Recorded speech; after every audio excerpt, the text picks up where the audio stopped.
Fala, advogado, tudo certo? Meu nome é Edmilson, sou advogado trabalhista há 10 anos, aqui a gente só fala sobre prática trabalhista. Nessa aula você vai entender por que a maioria das ações de acúmulo de função são indeferidas e o que você pode ter de aprendizado nas suas próximas ações acerca do tema. Eu vou aproveitar aqui logo no início do vídeo para falar sobre a formação de advocacia trabalhista. Se você quiser se profissionalizar e aplicar boas práticas no seu processo, confere o link da descrição que eu pessoalmente vou auxiliar você nas suas ações, perfeito? Então a gente vai primeiro olhar aqui uma decisão, vai olhar os entendimentos e o que a gente pode tirar de lição quanto a isso, perfeito? Então primeiro teve a petição inicial do reclamante, então ele fala que ele era eletricista nessa empresa, né? Só que ele também fazia uma troca de reparo de válvulas, trocar assento sanitário, realizar pinturas, etc. Então está dizendo que são atividades que, que são diferentes da que ele originalmente foi contratado e, portanto, requereu, né, o acúmulo de função. Por que esse tipo de decisão? Então, a gente vai logo aqui para o cerne da questão. Por que esse tipo de pedido, né, costuma ser indeferido? O entendimento consolidado, isso aqui é uma súmula do TRT-12, mas é um entendimento consolidado do TST, como a gente vai ver depois analisando o acordo. O acúmulo de função, não configuração. Não havendo incompatibilidade com a condição pessoal ou abuso quantitativo, as atribuições, né, de novas tarefas ao trabalhador na mesma jornada não configura acúmulo de função remunerável.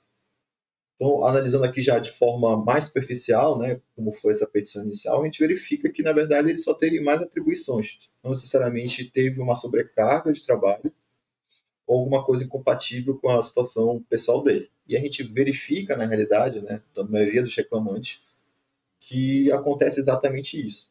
Então, às vezes, o cara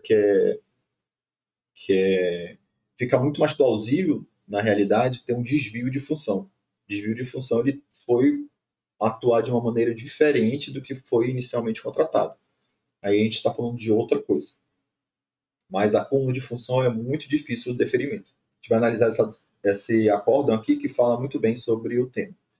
É um acórdão também dessa mesma decisão aqui, desse mesmo processo acerca que ele era eletricista.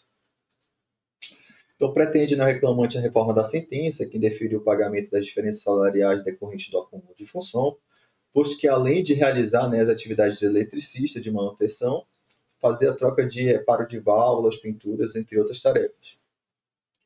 Então, ele começa aqui a decisão, né, o desembargador. O acúmulo de atribuições, em regra geral, não assegura o empregado direito a qualquer acréscimo pecuniário, a não ser que haja uma lei específica ou norma contratual.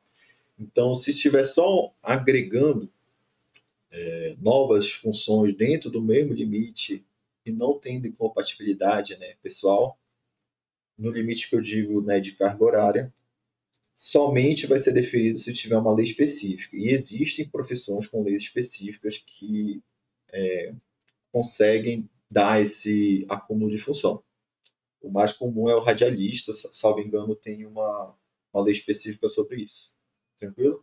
Tem juízes, mas não é um entendimento majoritário, que entendem pelo deferimento do acúmulo de função somente se tiver previsão legislativa, independente dessas outras possibilidades aqui, né, numa análise reversa dessa súmula, tem gente que só entende, tem juízes que só entendem se tiver previsão legislativa. Perfeito?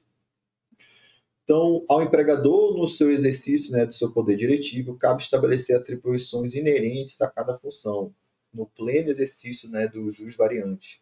Assim, para caracterizar, né, o acúmulo de função, a prestação de serviços deve ocorrer em mais de uma atividade efetivamente distinta, sem a correspondente contratação expressa ou tácita.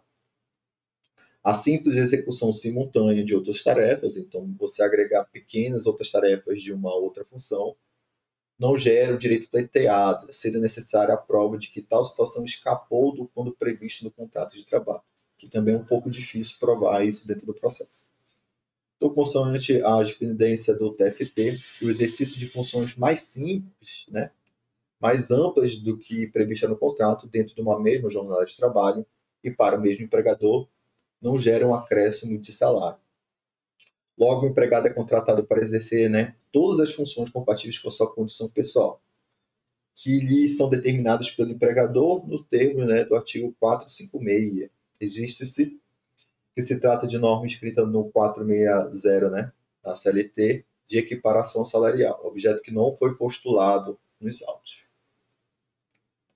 Então, muitas das vezes pode ocorrer, então, uma questão de equiparação ou desvio de função, então a gente tem que fazer uma análise mais detida do que o reclamante trazer no processo.